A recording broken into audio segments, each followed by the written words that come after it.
Maayong adlaw, kids! Welcome sa tuang Gen Z Online. Ako si Teacher Maymi. Kami sa GF Jensen nalipay kaayo tungod nakiguyo ka kanang karong nga episode. Welcome back sa tuang mga taga-subaybay o welcome sa tuang mga first-timer. Atong ubanan si Teacher May sa iyahang memory verse na itudlo ka nato. O si Teacher Ivy para sa Bible lesson, maminaw kita. Tungod kay, daghan kita makatunan, gikan kanila.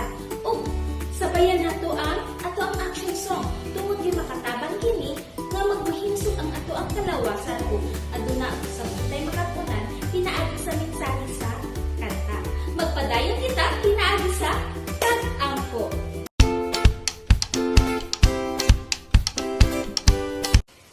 Ang pag-ampo bata, mao kini ang pinakalabing importante sa tanan nga butang. Kung aduna kitay sugdan nato kini sa pag-ampo. Kung aduna kitay tapuson nato kini pinaagi sa pag-ampo. O kabalo ka, mao kini ang pinaka-favorite nga paminawon sa Ginoo gikan kanato. Tungod kay masulti nato kaniya ang atong mga pagpasalamat, mga appreciation, mga praises nato sa iyang mga binuhat ug madunggan usab niya gikan kanato atong mga ginapangayo, ginahangyo kanang mga feelings na dili nato masulti sa upan sa iyaha masulti nato. Tungod kay siya ang Ginoo nga maminaw, best listener o mutubag sa itong mga pag-ampo kanang mga butang nga dili makaya sa tao ihatag ka nato kaya ihatag sa Ginoo nga mogamit gyapon siya laing tao nga matubag ang imuhang pag-ampo. Tara, i-fold nato ang ato ang kamot o itiyong ang mata. Ginoo, salamat sa kinabuhi nga imong gihatag, nakaabot mi karon nga adlaw. Salamat sa teachers nga imong gihatag usab pinaagi kan Teacher May, kay Teacher Ivy, kay Teacher Mimi, ug sa tibuok nga CEF Jensen team.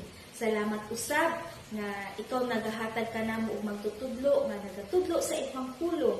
O ako nagaampo sa bata nga nakikuyog karon nga ikaw maghahatag kaniya og kalipay o spirit of obedience o tagayo siya og tanan niyang gipanginahanglan Ginoo pinaagi sa iyang ginikanan mahatag kaniya.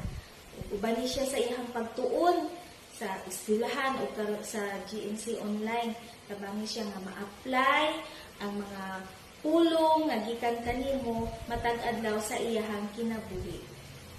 Kami nagatuo nga ikaw gayud ang Ginoo nga gamhanan sa tanan o magatubag sa moong pag-ampo. Sa ngalan ni Jesus, Amen.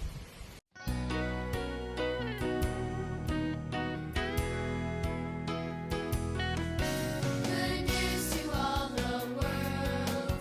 Good news to all who hear. Good news to everyone. Let's tell the message loud and clear.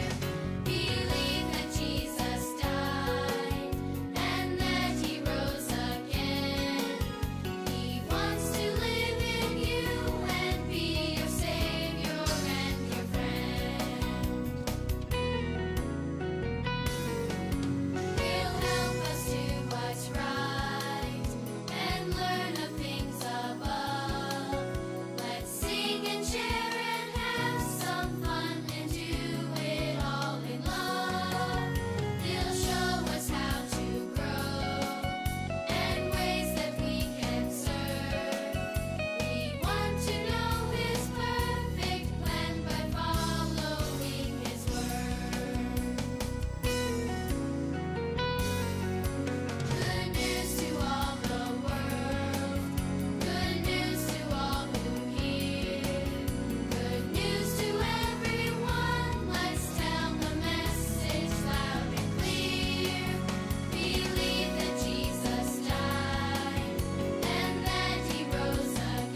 adlaw mga bata.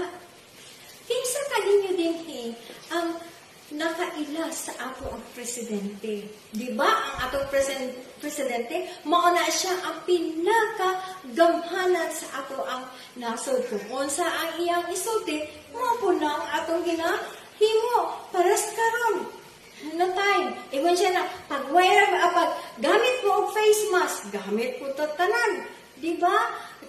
Pero, ninyo mga bata, ang iyahang gahom, pila lang katuig. Pagkahuman ana, lahi na po ang gamhanan sa ato ang nasod. Pero, naisa ka tao na hangtod sa hangtod, gamhanan siya. Mauna siya ang Ginoo.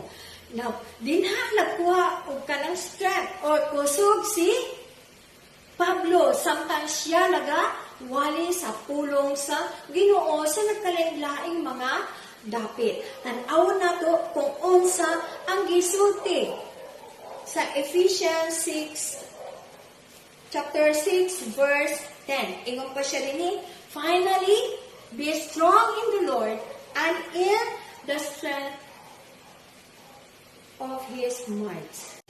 Muna ang gisulti sa Ephesians chapter 6 verse 10. Sinulat mismo ni Pablo o makit ang kini sa New Testament. Mga bata, ako ningi padak-an haron ang tanan makakita o makabasa sa Ephesians chapter 6 verse 10. Okay.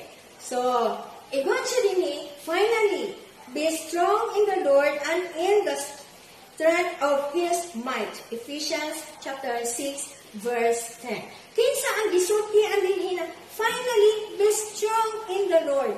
Katong mga tao na kung asa na anay Jesus sa ilahang kasing-kasing. Nagtuo na sila kay Jesus na ilahang Ginoo ug manluluwas sa ilahang mga sala nga nahimo. Masanang be strong. Be strong in the Lord and in the strength of His might. Pasabot na kanang mangayo ka o kusog. Ang imuhang kusog, ang imuhang kanang kay balon nimo naalang yung tanan sa Ginoo. Wala nay laing makahatag kanimo o kanang kusog, kundi ang Ginoo lang gayon. Wala nay makahatag nimo og kanang gapon, kundi ang Ginoo na gamhanan sa tanang gamhanan. Okay. Mga bata, kung ikaw isa ka bata na kung asa na anak kay Jesus, ang gusto sa Ginoo na ikaw mag-ampo o mangayo ka o tabang sa iyaha. Kay mauna ang gusto na mahitabo sa Ginoo para kanimo ug kanako na nagtuo na sa iyaha. Sa ganit, mangayo ka o gahom, mga panangitan kanang magatii na ay kuan siguro ka sa inyong mama, pangayo o gahom din ha sa Ginoo. Kitagaan kaniya. Buhi siya. Dili siya paniya sa mga Ginoo nga uban na wala sila'y gahom. Wala sila'y strength na mutabang sa inyuha. O bata, kung ikaw isa ka bata na kung asa, wala pa si Jesus sa inyong kasing-kasing, gusto sa Ginoo na ikaw mo tawag kaniya kay gamhanan siya. Kaya kanya unsa luwason sa imuhang mga sala pinaagi sa iyang anak na si Jesucristo na namatay dito sa cross. Diba? Gamanan ka siya kay nganuman sa ikatulong kaadlaw nabuhi siya pag usab. So, mao na ang pasabot or ang message o mensahe sa ato ang memory verse karong adlaw. Ato ang sahon pag-usap. Okay? Basahon nato ha. Dinhi. Ephesians chapter 6 verse 10. Finally, be strong in the Lord and in the strength of His might. Ephesians chapter 6 verse 10. Okay.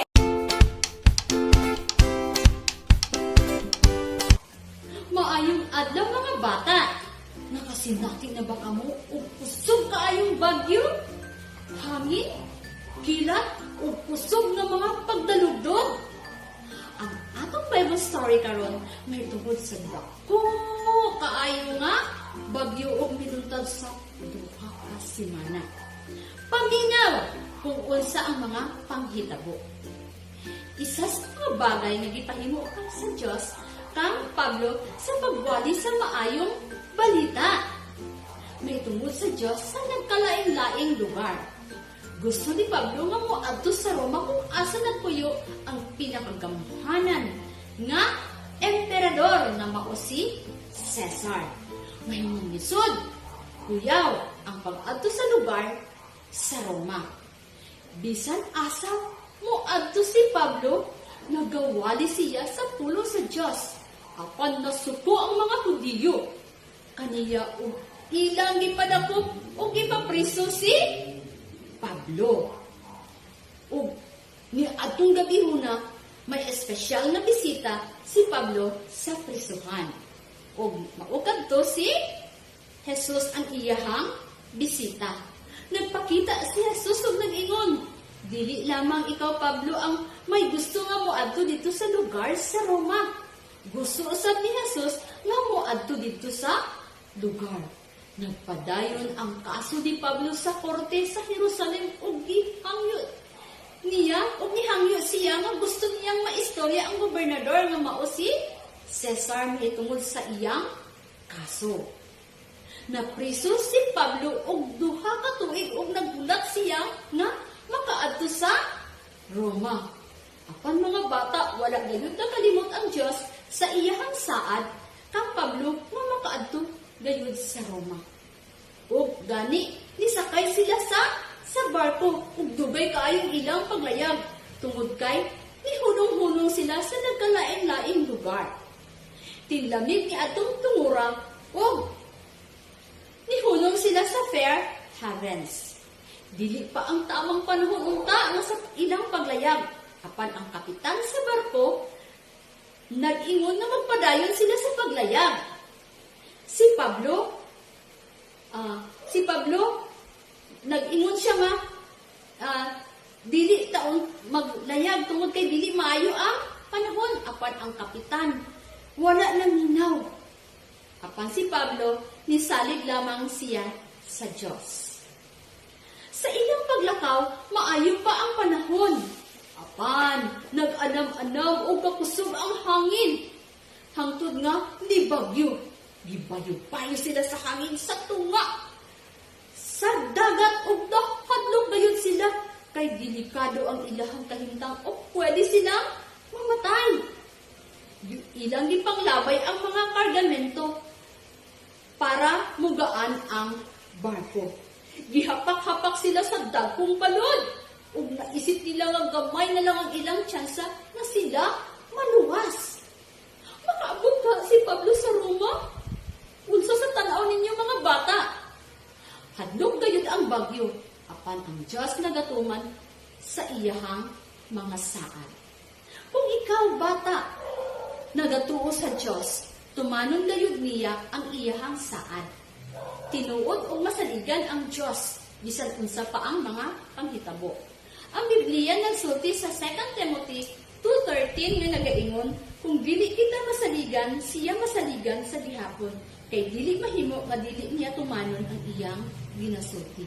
Mga bata, ang Diyos gayud ang nagatuman sa iyang saad. Kung ikaw nawalaan na og paglaom, naglibog, saligan nimo ang Diyos. Tungod kay siya ang nagatuman sa saad. Nagpadayon ang bagyo. Na-discourage ang mga tao o pipila ka adlaw nga wala sila mikaon. Mitindog si Pablo o nag-ingon, kung nagmati lang unta kamo kanako. Ang anghel sa Diyos, nagpakita kanako kagabi nga nag-ingon, mawasak ang barko, apan dili kita mamatay. Tungod kay ang Diyos nagatuman sa ihang saad. Bata, kung gidawat nimo si Jesus nga imong manluluwas, siya ang nagatuman gayud sa ihang nagatuman gayud siya sa iyang saad. Ang Biblia nagsulti din sa Thessalonians 5:24 nga nagaingon, ang Dios nga nagadawag kanato nga mutuo kaniya kay siya kasaligan. Bata kinahanglan gayud nato nga tuuhan ang Dios. Tungod kay ang Dios masaligan gayud. Kung ikaw dili sigurado sa mga panghitabo sa imong kinabuhi, salig kaniya. Tungod kay ang Dios matinumanon. Si Pablo nakahibalo nga tinuod ang Dios ug nagtuman sa saad nga makaabot sila sa naluwas ug dili mamatay. Ug nalipay gayud sila. Apan ang bagyo nagpadayon sa 14 na kaadlaw ang ilang barko doon na sa pangpang ug masadsad na sa lupa. Ang ubang mga sakay nag-ikyas gamit ang gagmay nga bangka ug ang uban nagpabilin sa barko. Si Pablo nag-encourage sa mga katawhan nga mukaon tungod kay nagkinahanglan sila og igong kusog. Luwason kita sa Diyos, ingon si Pablo. Nagtuwa si Pablo og tinapay ug nagpasalamat ug nikaon sila. Ug ilang gilabay ang mga kargamento para mugakwan ang barko. Pagkabuntag mga bata, nakita na nila ang lupa ug nasayad na sa mabaw nga bahin ang barko. Naghinay-hinay ug kawasak ang barko tungod sa kakusog sa hampak sa balod ug nasayad kini. Pamatyo na unta sa sundalo ang mga piniriso nga sakay para dili makaikyas apil na si Pablo kay piniriso man siya. Apan ang kapitan sa barko nagaingon nga ang tanan makahibalo mulangoy lukso sa tubig ug dili makahibalo kuha og tabla aron maluwas kamo. Unya mga bata, napadpad sila sa isla sa Malta ug gitabangan sila sa mga tao didto. Si Pablo nagpadayon gihapon sa pagwali ug gigamit siya sa Ginoo nga magpang-ayo sa mga may sakit. Nilabay ang 3 ka bulan, nakasakay na ragyod si Pablo sa uban nga barko ug nakaabot siya sa Roma. Padagpakan na to ang mga bata ang Ginoo tungod kay nakaabot gayud si Pablo sa lugar sa Roma. Tuman gayud sa Dios ang iyahang saad. Apan paabot sa Roma, binilanggo gihapon si Pablo ug gigamit siya sa Dios aron isulti ug madunggan nila ang pulong sa Dios didto sa Roma. Nagatuman gayud ang Dios sa iyang saad. Kung ikaw matinumanon diha kaniya. Basa ka og Biblia ug ikinabuhi kini. Saligi ang Dios tungod kay siya matinumanon.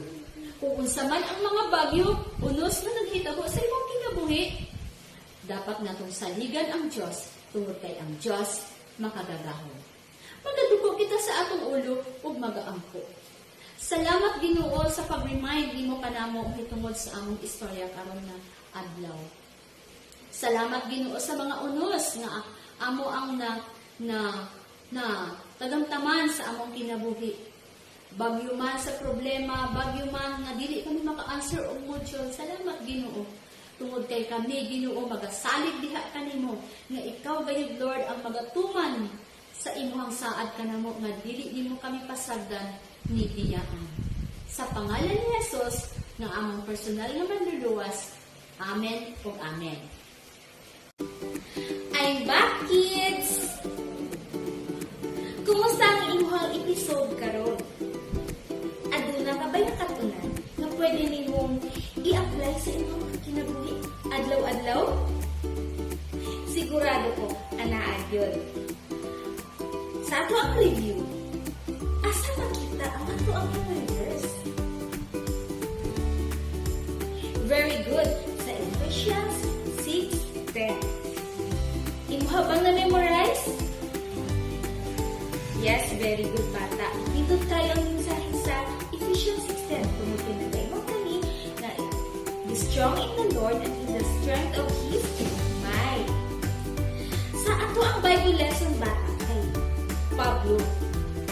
adventure na iyang kinabuhi, no? Uban sa iyahang kapitan, sa ilang sundalo, sa ilang gwardya, sa kauban yung mga piniriso. Adventure kaayo ang pag-adto nila Guma. Tungod kay naagian sila og bagyo. Imagine bata, 14 days ang bagyo.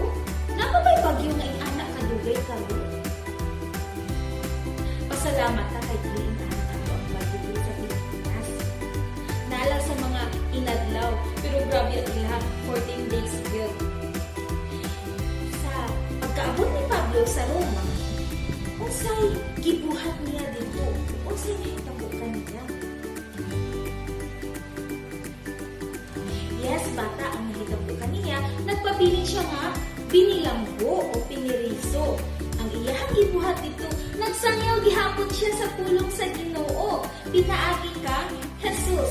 Na si Jesus lamang ang makaluwas kanimo ug kanako ug sa ubang mga tao, siya na makaluwas gikan sa walay katapusan nga punishment. Kung tuuhan nga anak siya sa Ginoo ug mao lang ang tuuhan nimo nga Ginoo ug manuluwas sa imong kinabuhi.